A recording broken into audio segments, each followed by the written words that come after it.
Hello everyone, I am Scutlist, and let's just get straight to the meat of things. We recently got the first livestream of the upcoming Samurai Warriors 5. Thanks to this livestream, we've confirmed a number of new facts, some of which might excite you, others may disappoint you. Let's get the big thing out of the way first.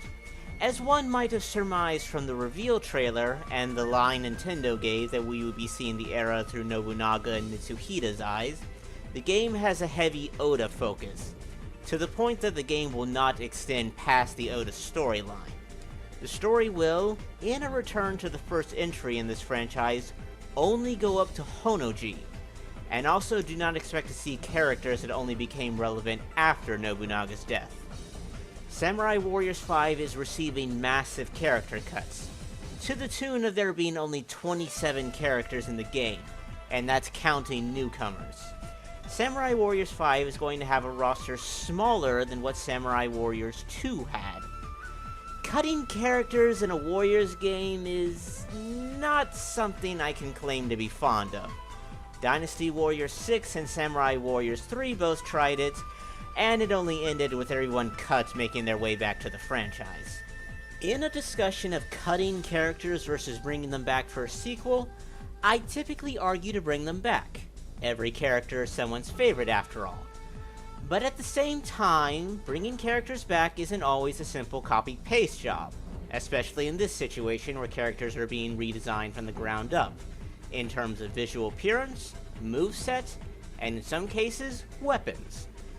I'm disappointed to receive such a massive cut to the roster, but considering the work that's being done to revamp everyone, I think I can accept it, provided that the revamp proves itself to be truly for the better. But after what we've seen in other occasions where Koei cut characters, I have my skepticisms on this being for the better. Beyond that, we can now confirm a few redesigned characters, a now much more youthful Ieyasu Tokugawa, as well as Hideyoshi Hashiba, who was my guess as to who this character was in the reveal trailer. I honestly thought the new Ieyasu was Ranmaru at first, until I recognized the Tokugawa emblem on his chest. I actually find it hard to wrap my head around this being Ieyasu. This is a design for Ieyasu that I think would be best reserved for flashback cutscenes. We also see a new Yoshimoto Imagawa. If you hadn't known ahead of time, I doubt you'd have thought that this was the old Kamari knot from the previous entries in this franchise. This may actually be the biggest change we've seen to a character so far, in my estimation. And this more serious looking design also seems to come with an upgrade to his threat level, as we see him ragdolling Nobunaga around in a cutscene. This may be a change for the better with Yoshimoto, because as strong as the narrative of these games make the Imagawa out to be before Okihazama happens, it was a bit hard to take them seriously when they were being led by someone like the old Yoshimoto.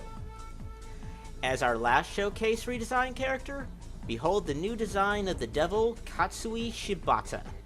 And after that, two brand new characters to the franchise. The first, the man, is Saito Toshimoto, a right-hand man of Mitsuhida and a constant help in Mitsuhida's career. Believed to have lost his head at Yamazaki, you can expect him to spend the story being something of a second to Mitsuhida. And I swear, I thought he was a new design for Sakon Shima at first.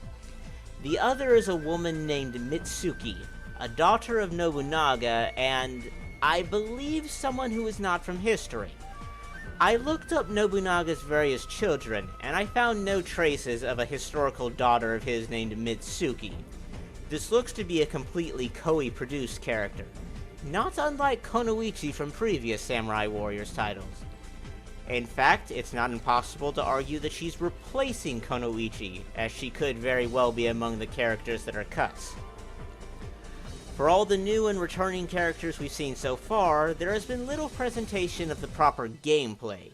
From what we have seen, the game seems to retain the individual battle formats of previous entries, and isn't touching DW9's open world format. But what about the combat system? Are they continuing the charge combat system? Or are they experimenting with something new? Seeing more gameplay demonstrations is something I'd like to see more of at this point of time. There's a lot that could be said about Samurai Warriors 5 so far. A lot of characters have been cut, chiefly those that were important after Honoji like Mitsunari. And even early era characters like Ranmaru or Naotora haven't been confirmed to return yet. And the redesigns of some characters are radical, to say the least. Will the pros of this game outweigh the cons, and Koei has finally gotten refreshing a Warrior series right? Or is the Samurai Warriors franchise about to have its own Dynasty Warrior 6? I have reason to be skeptical of this game, but I'll only cast final judgment once we have the finished product. And that'll be it for now. With new character designs, new movesets, and in some cases new weapons, and a rethought roster, Samurai Warriors 5 is looking to be a complete reboot of the franchise.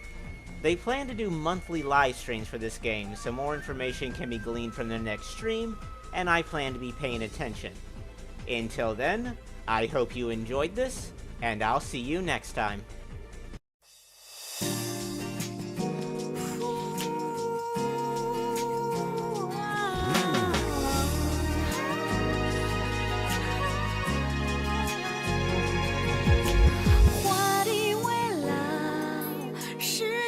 像疲劳，倦坐无所。